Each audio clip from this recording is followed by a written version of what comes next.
Well, good morning, my friend. Welcome to the Pastor's Podcast. Good to have you with me this Thursday morning. And yesterday was a long day traveling home from the state of Maine, and was on the runway getting ready to take off, or just on the taxiway, about ready to take off. And the pilot came over the intercom and said that the brakes weren't working, and so we had to turn back around.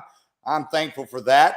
And always takes breaks to stop an airplane on the ground once you land. And so I'm thankful the Lord protected us there. Had a good service last night in church, talked about grandparents and grandchildren. Now looking forward to today. Of course, soul winning this morning, 10:30.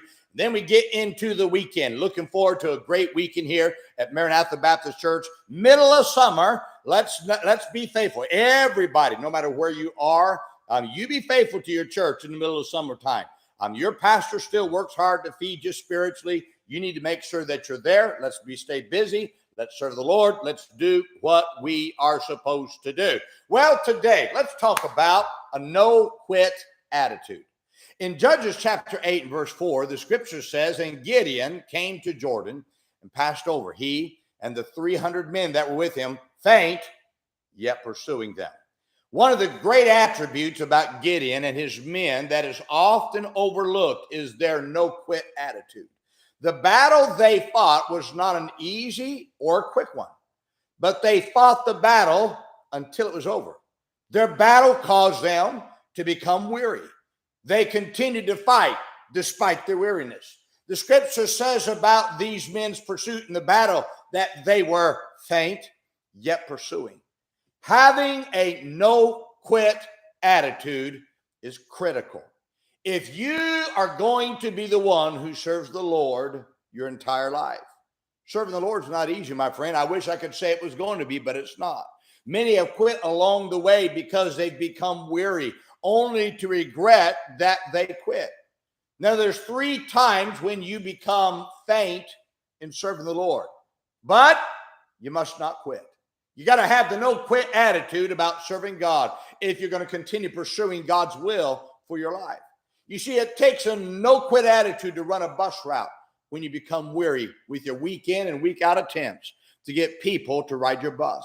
It takes a no-quit attitude to keep soul winning every week when your converts don't seem to come when they promise that they will come. It takes a no-quit attitude to keep pastoring a church when the church does not seem to be going anywhere. It takes a no-quit attitude to try to work out your problems in your marriage despite the differences that you frequently face. With anything you do for the Lord, it takes a no-quit attitude to do it, because you will become faint at times and you will get weary at times, but you cannot quit. Now, there's 4 things I want you to notice about this no-quit attitude. First, you can't become faint if you're not pursuing. Listen, pursuing always comes before faint, but faint will come.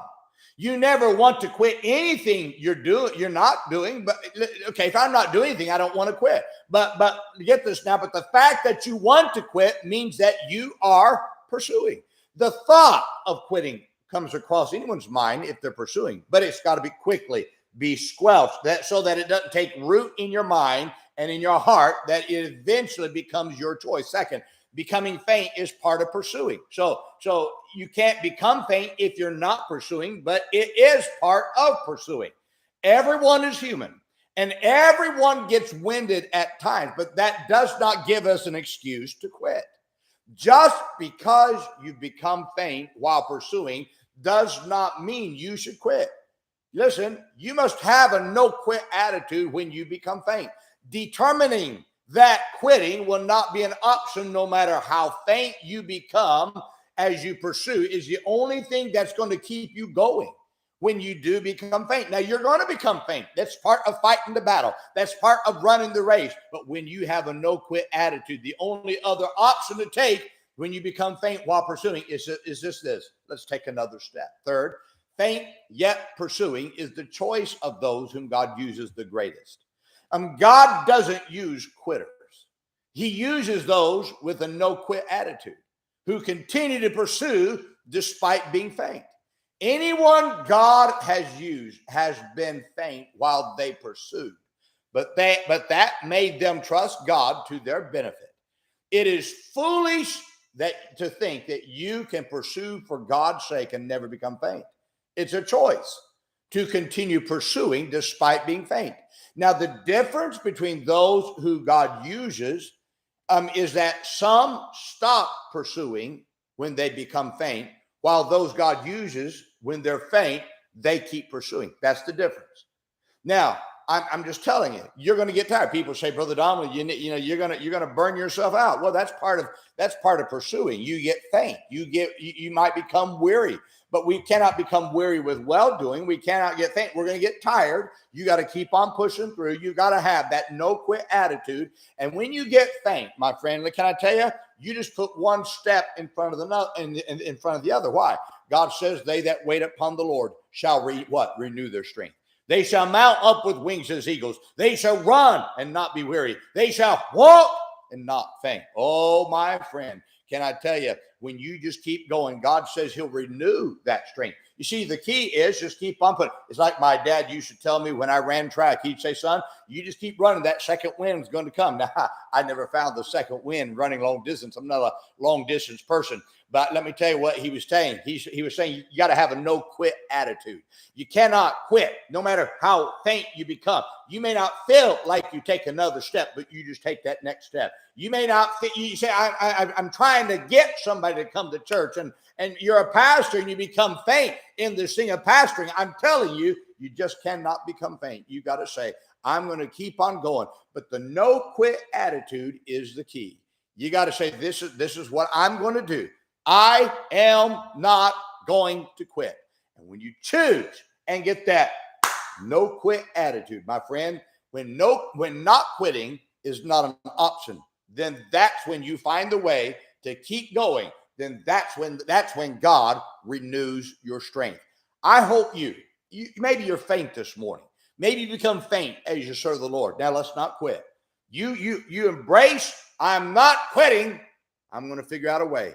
I want to keep on going. They that wait upon the Lord shall renew their strength. Understand, your strength is renewed so that you don't become faint by going. Let me give an illustration. So there's times when I go soul winning. I don't feel like going soul winning. I'm tired. I'm weary. But when I get out and then I lead someone to Christ, all of a sudden my energy is back. My son-in-law saw that one time on a Monday night. I said, man, I'm tired. Boy, I'm tired. But I went soul winning. Then we saw someone say, by the time we're coming home, he says, man, you're fired back up, aren't you? I said, yeah. You know what that was? That was Isaiah 40:31 coming to fruit. It was me going despite being faint. Then God renewed my strength. How? By seeing someone saved. My friend, that's what you do. You just keep going. Don't quit. No matter what you do, don't let faint be the stepping stone to quitting. Let faint be the stepping stone to take another step, because that next step might be the step where God renews your strength. Well, I hope this is a help to you today. Now, my friend, let's remember today, be good to everyone. Everyone's having a tough time. Have a great day, my friend.